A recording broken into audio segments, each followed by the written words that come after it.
بسم الله الرحمن الرحيم. الحمد لله والصلاة والسلام على رسول الله. سورة الليل. سورة الليلش اشتيك آتا وهروها وكو سورة كاني يشوتر لمكيها تتخواري. سورة مكية كان بابة كان ين بابة عقيدين ظلام أوشيان طبعا هربا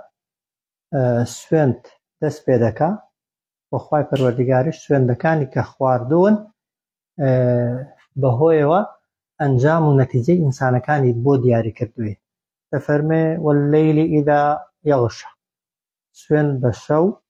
کاتێک کە تاریکاییەکەی دنیا دادەپۆشێ.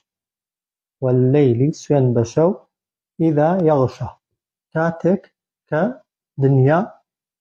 دادەپۆشێ بەهۆی تاریکیەوە. ئەوە یەک. وەالنەهاری سوێند بە ڕۆژ، بە سەعاتەکانی ڕۆژ ئیذا تەجەلا، کاتێک کە پاڵ بە تاریکیەوە دەنێ و دنیا ڕووناک دەکاتەوە. جا شەو شوێنی وە کاتی حەوانەوەی ئینسانەکانە، ڕۆژ کاتی جوڵە و نشاط و حەرەکەی ئینسانە. بە معنایەکی دیکە ڕۆژ خوای گەورە بۆ ئیشی دنیایی زۆرتر دیاری کردووە کە ئینسان تێیدا بجوڵێتەوە و بۆی ڕووناکیشی کردووە بۆی ئاسان بێت جوڵە. بۆ شەو کاتی جگە لە ئیسراحەت خۆیەگلاکردنەوەیە بۆ خوا و بۆ عیبادەت و خواپەرستی. بۆی خوای گەورە سوێندی بە هەردوو زەمەنەکە خواردووە کە یەکیان شەوە کە تاریکە و ئینسان تێیدا ئیسراحەت دەکا، و یەکیان ڕۆژە کە ئینسان ڕووناکی کردووە و ئینسان تێیدا دەتوانێت جوڵە بکە. سوێند بە شەو کاتێک تاریکاییەکەی دنیادا دەپۆشێ. وەالنەهاری ئیذا تەجەلا، سوێند بە ڕۆژ کاتێک یعنی ڕووناکیەکەی دەردەکەوێت و تاریکایی پاڵ پێوە دەنێ. وەما خەلەق الذەکەڕ وەالئونثا، وە سوێند بەو کەسەی وەما خەلەقە، سوێند بەوەی کە دروستی کردووە الذەکەڕ وەالئونثا، نێر و مێ. نێر و مێ لە هەموو جۆرە گیانداران و لە ناو ڕووەکەکانیشدا کە مەبەستی خوای پەروەردیگارە. سوێند بەو زاتەی کە دروستی کردووە هەرچی نێرە و هەرچی مێینەیە. بۆچی سوێندی خواردووە؟ دەفەرمێ ئینە سەعیەکم، بێگومان کۆششی ئێوە، هەوڵی ئێوە، خۆماندووکردنی ئێوە لە شەتتا، جۆرا و جۆرە. هەموو کەس وەکو یەک نییە. بە شێوەی سەرەکی خەڵک دەبێتە دوو بەش: چاک خراپ، متەقی خراپەکار، بەخشەر ڕەزیل. بەڵام لە ناو چاکانیشدا چاکە نیسپیە و ڕێژەیە، و هەروە لە ناو خراپەکانیشدا خراپە نیسپە و ڕێژەیە. خوای گەورە بۆ چاکەکارانیش میسقالە زەڕە و خەردەلە، دنکە خەردەلە حساب دەکات، و بۆ خراپەکارەکانیش بە هەمان شێوە. بەڵام خەڵک دەبێتە دوو بەش. فەئەما من ئەعطا، ئەو کەسەی دەبەخشێ، سیفەتی بەخشینی تێدایە. ئەو ماڵ سامان نیعمەتانەی کە خوا پێی داون دەی بەخشێ و سەرفیان دەکات لە پێناوی خوا. جا بەخشین لە ماڵدا یان بەخشین لەو نیعمەتانەدا کە خوا پێی داوی بەکاریان دێنی لە ڕەزامەندی خوادا. فەئەما من ئەعطا، ئەو کەسەی دەبەخشێ، وەاتەقا، و هەروەها هەوڵی خۆپارێزی دەدا، خۆپارێزی دەکات لە بێ ئەمری خوا. ئەوە دوو. وەصەدەقە بالحوسنە، و بەڕاستیشی دەزانێ ڕۆژە جوانەکە، شوێنە جوانەکە، شوێنە باشەکە کە باشتە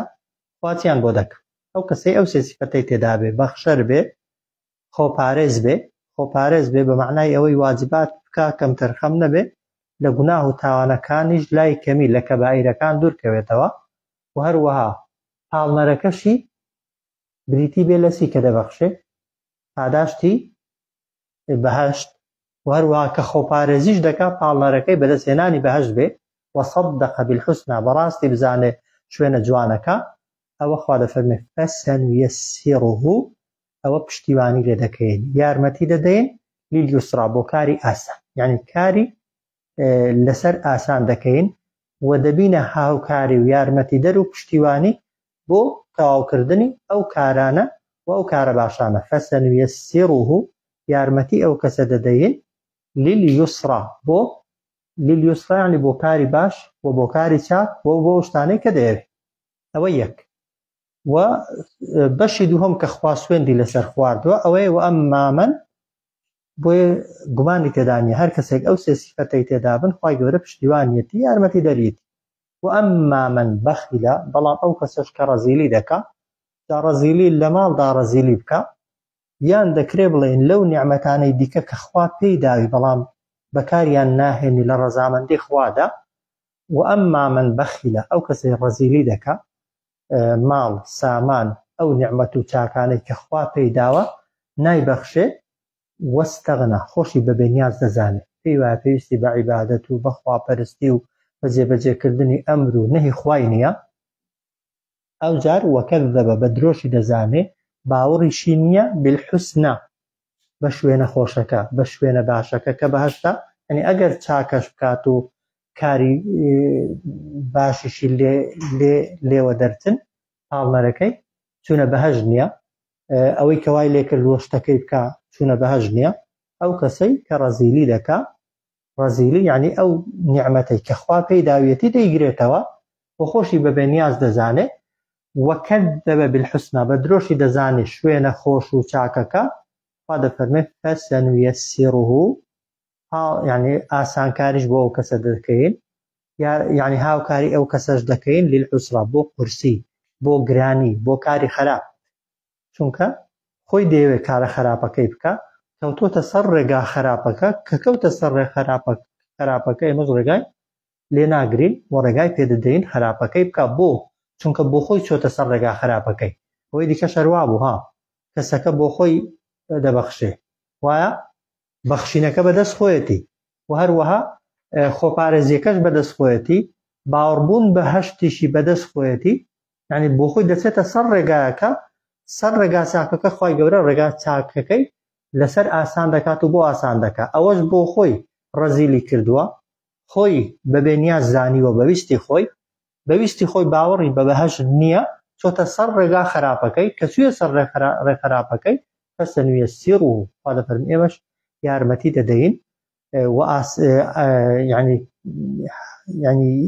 هاوکاری دەکەین للعوسرا بۆ ئەو کارە قورس و خراپ و سەختانەی کە دەوێت ئەنجامیاندا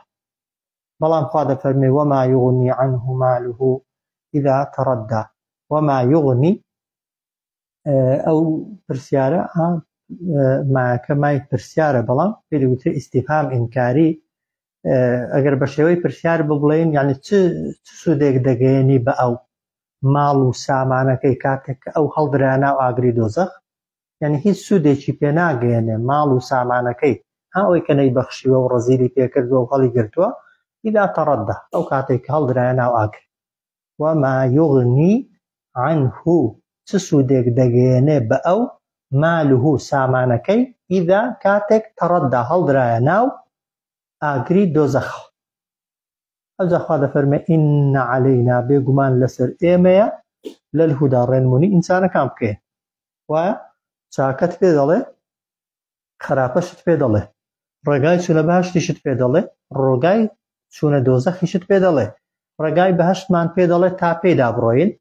ڕێگای جەهەنەمی پێگوتوین و پێمان دەڵێ تا نەچینە سەری ئین عەلەینا بێگومان لەسەر ئێمە پێویستە لەسەر خۆمان واجبمان کردووە لەلهودا کە ڕێنمونی هەموو ئینسانەکان بکەین ڕێگای چاک و خراپ بۆ هەموو ئینسانێک ڕوونکەینەوە وئین لەنا بێگومان لەبەردەستی ئێمەشدایە ئێمەشە لەلئاخرەتە وەلئولا ژیانی قیامەت و هەروەها ژیانی دنیاش ناڵێ لەلئولا وەلئاخرە چونکە ئامانج ئاخرەت ئامانج دنیا نییە وە قیامەت گرنگترە لە دنیا بۆیە خوای گەورە پێشی خستبەدەن هەوەکو زەمە ئەمە یەکەم جار لە دنیای داین وایە وئین لەنا بێگومان لەبەردەستی ئێمەدایە ژیانی دواڕۆژیش ژیانی دنیاش ئینسان ئەگەر عاقڵ بێ خۆ دنیاشت بەبێ خوای دەست ناکەوێ دنیاش ئەگەر خوا نەتداتێ هیچت پێ ناکرێ ئەی قیامەت بێگومان بۆی ئینسان ئەگەر عاقڵ بێ بۆ شتی دنیاییش و بۆ قیامەتیش هەر ڕووی لەخوا دەبێ وئین لەنا بێگومان لەبەردەستی ئێمەدایە ئێمە لەلئاخرەتە ژیانی دواڕۆژ وەلئولا و هەروەها ژیانی دنیاش ئەوجار خوا دەفەرمێ فەئەنذەرتوکوم ئێمە ئێوە ئاگادار دەکەینەوە دەتان ترسێنین ئەی ئینسانەکان نارن تەلەظە بە ئاگرێک لە ئاگرێکی بڵێسەداری کەڵپەدار کە پڕیەتی لە گەرمی لا فأنذرتكم دتان ترسينين أقدارتان دكينوا إيوة أي إنسان كان نارا تلظى لنا أقريكي بليسدار وقرل قرمي لا يصلاها ناس نناو أو أقروا إلا الأشقى تنها أو كسان نبي كالزور بالبخت لا يصلاها ناس نناو أقر خوانان خاتناو أقروا إلا الأشقى تنها أوانا نبي كالزور بالبختن أواني لهم خلقي بالبختن شين أواني زور بالبختن صفة كان يانسين شون بيان ناسين شون ذكر لبدبخت كان نبي هذا فرم الذي كذب وتولى أو كسيك كذب يعني بدروي دزاني بيغمبران قيامة دواروش حقيقة راستي كان وتولى وهروا بشتش هلدك على إيمان هنا تدلو قناعتي بيني وبفعلش خوي بو حاضرناك أو هر بدبخت الذي أو كسي كذب بدروي دزاني بدرو دزاني خوا سكاني خوا بيغمبران سكاني بيغمبران قيامة روداوكاني قيامة بهش جهنم قدر أركان كان إيمان ودين وتولى هروا بشتشي تدكات إيمالي لك أو هربت بختكيو مصيركي ناو أغري دوزخ خوا بنامانده وسيجنبها لمودواش دوري دخاته ولا آغر دي باريزي لآغر خوا كي الأتقى أو لهمو كس خۆپارێزتر یعنی لە هەموو کەس چاتر فەرمانەکانی جێبەجێ کردوون لە هەموو کەس زیاتر لە بێفەرمانیەکانی خوا دوور کەوتۆتەوە لە هەمووان زووتر دەگاتە بەهەشت و زووتر دەچێتە بەهەشتێک کە ئەو کەسە زۆرینەی عولەما دەفەرموون ئەوەی کە ئەو ئاەتەی لەسەر هاتۆتە خوارێ ئەبوو بەکری صدیقە هەندێک دەڵێن لەسەر ئیمامی عەلی شیعەکان وا دەڵێن بەس وانییە چونکە ئەوەی کە فعلەکەی کردارەکەی کردووە هەندێک دڵ ئیمامی عوسمانە بەڵام گشتی ڕاستی هەر کەسێک ئەو سیفەتانەی تێدا بن هەردەیگرێتەوە تا قیامەتێ بەڵام خودی ئاەتەکە لەسەر ئەبوو بەکری صدیق هاتۆتە خوارێ و یەکێکە لە بەڵگەکانی فەضل و تایبەتمەندیەکانی ئەبوو بەکری صدیق خوا دەفەرمێ وەسەیجەنەبوها لەمە دووە دەی پارێزێ لەو ئاگرە لەو دۆزەخە الئەتقا ئەوەی کە زۆر لە خوا ترسە کێ زۆر لە خوا ترسەکە کێ ئەو کەسەی کە خوا لە ئاگر دەی پارێزێ هەر کەسەی ئەو سیفەتەی تێدا بێ وایە الذي يؤتي ماله ئەو کەسەی دەبەخشێ ماڵی و یەتەزەکە هەمیشە دەیەوێت دەرونی خۆی لە ڕەزیلی و چروکی و قرچنۆکی بپارێزێ ئەهلی بەهەشت گومانی تێدا نییە الذي ئەو کەسەی يؤتي دەبەخشێت سەرف دەکات ماله سەروەت و سامان ماله سەروەت و سامانەکەی بەڵام بۆچی دەیبەخشێت ئامانجەکەی چییە یەتەزەکە تا دەرونی خاوێن ببێتەوە دەرونی پاک بێتەوە لە ڕیا لە شیرک لە کوفر لە نیفاق لە ڕەزیلی ئەو جار هاندەری بەخشینەکەی چییە وما لأحد عنده وما لأحد نییە بۆ هیچ کەس عنده لەکن ئەو کەسە لە خوا ترسە من نعمة هیچ چاکێک تجزا تا بیەوێ بەو پارەی خۆی پاداشتی داتەوە یعنی ئەگەر تۆ ماڵت بدەی بە کەسێک بەڵام ئامانجەکەت ئەوەیە ئەو کەسە ڕۆژێک چاکەی لەگەڵ کردووی تۆ ئێستا چاکەی لەگەڵ دەکەیەوە بەڵێ هەر خێرە وەفاداری بەرامبەر بە چاکەی هەر چاکە بەڵام خێر بە کەسێکی بکەیت کە ڕۆژێک لە ڕۆژان چاکەی بۆت نەبوو بێ و چاوەڕوانی چاکەشی لێ نەکەی لە دنیادا بۆت بکاتەوە خێرەکەی گەلێک گەورەتر و زۆرترە وازەحە بۆیە ئێستا ئەگەر ماڵ بدەیە کەسێک کە نە لە ڕابردوودا چاکەی بۆت هەبوو بێ و نە لە داهاتووشدا چاوەڕێی چاکەی لێ بکەی جا سەبەبی هاتنە خوارەوەکەی ئەوە بووها بیلالی حەبەشی کۆیلەی ئوبەیەی بووە ئوبەیەی کوڕی خەلەف کە ئەبوو بەکری سڵدیق ڕۆژێک بەلای داتێتە پەڕێ بە گەرمەی هەتاوی نیوڕۆی هێناوی تێدەرێ ئەو بەردە گەورە سوور بوانەی بەرهەتاوی لەسەر شتی دادەنان لەسەر سکی دادەنان دەیگوت تەنها کوفرێک کە ئەگەر دەتەوێت بە محەممەد ئەویش هەر دەیگوت ئەحەد ئەحەد ئەحەد تەوان ئەبوو بەکر لی نزیک بوویەوە وتی لە خوا بترسە ئەو بەندەی خوای بۆ وارێ دەکەی ئەویش وتی ئەگەر ڕاز دەکەی و هێندە باشی و چاکی دەی لێم بکڕ بۆ خۆت ئازادی کرد فعلا کڕی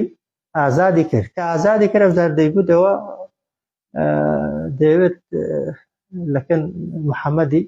پشتیوانی زۆر بن بۆیە کۆیلان دەکرێت و ئەوانەی مسلمانن ئازادیان دەکا بۆی